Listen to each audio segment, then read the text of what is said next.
पिछले वीडियो में मैंने आप लोगों को बताया था कि हिंदी साहित्य के किन किन कालखंडों में नामकरण की समस्या उत्पन्न हुई और विभिन्न विद्वानों के द्वारा उन्हें क्या क्या नाम दिए गए।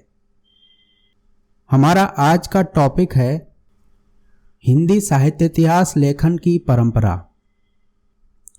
इसमें हम लोग पढ़ेंगे कि हिंदी साहित्य के इतिहास को लिखने के लिए क्या क्या प्रयास हुए और इससे संबंधित कौन कौन सी पुस्तकें प्रकाशित हो चुकी हैं।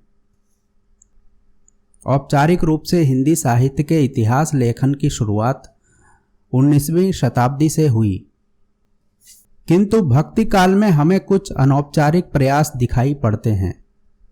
ऐसे प्रमुख प्रयास हैं भक्तमाल, कालिदास हजारा, कविमाला, 84 वैष्णवन की वार्ता और 252 वैष्णवन की वार्ता। इन ग्रंथों में इतिहास बोध का अभाव है। रचनाकार के समय व तिथियों का उल्लेख भी नहीं है, सिर्फ कवियों के नाम व परिचय दिए गए हैं। इसके बाद हमें इतिहास लेखन का पहला औपचारिक प्रयास सन 1839 ईस्वी में फ्रेंच विद्वान गारसा दा तासी की पुस्तक इस्तवार दाला लिटरेचर हिंदुस्तानी में देखने को मिलता है। इसमें कवियों, उनके कालों तथा रचनाओं का व्यवस्थित वर्णन किया गया था, किंतु इनकी प्रस्तुति कालक्रम के अनुसार नहीं, वर्णक्रम के अनुसार की गई। इसलिए यह इतिहास कम, तथ्यों का कोश अधिक है। इसके बाद मौलवी करीमुद्दीन का एक ग्रंथ मिलता है जिसमें हिंदी के कवियों के नामों का उल्लेख है। इसका नाम है तज़किरा-ई-शुराई हिंदी। यह भी तथ्यों का संग्रह मात्र है जिसमें इतिहास बोध का अभाव है। इसके पश्चात सन 1883 ईस्वी में शिव सिंह सेंगर का एक ग्रंथ प्रकाशित हुआ था जिसका नाम था शिव सिंह सरोज। इसमें लगभग 1000 कवियों की जीवनियां तथा कविताएं प्रकाशित की गईं। इसमें भी इतिहास बोध कमजोर है। इसकी रचनाएं भी वर्णक्रम पद्धति में की गई हैं।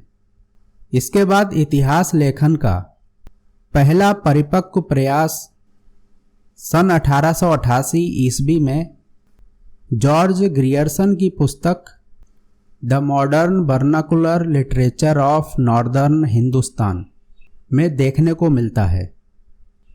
यह पहला ग्रंथ है जिसमें न सिर्फ साहित्यकारों का परिचय कालक्रम अनुसार दिया गया, बल्कि काल विभाजन व नामकरण का गंभीर प्रयास भी किया गया।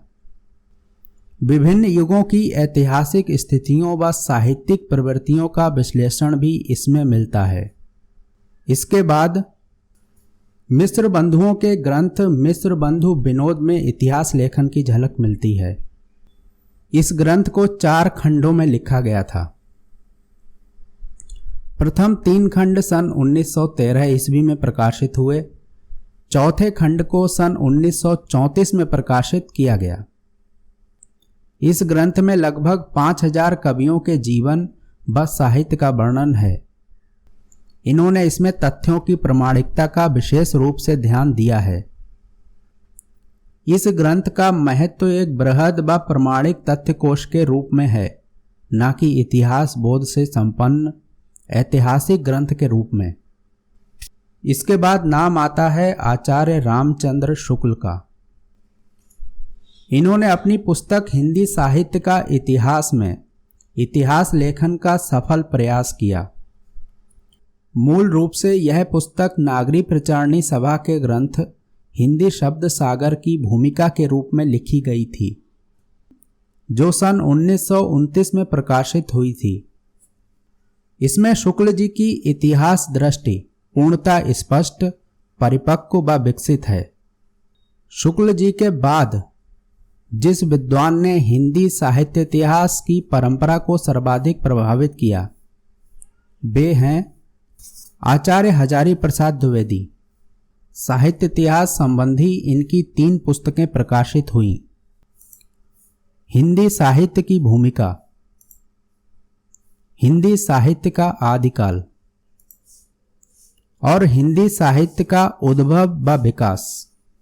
आचार्य द्विवेदी का दृष्टिकोण परंपरावादी कहलाता है। इसके बाद डॉक्टर रामकुमार वर्मा की पुस्तक प्रकाशित हुई थी जिसका नाम था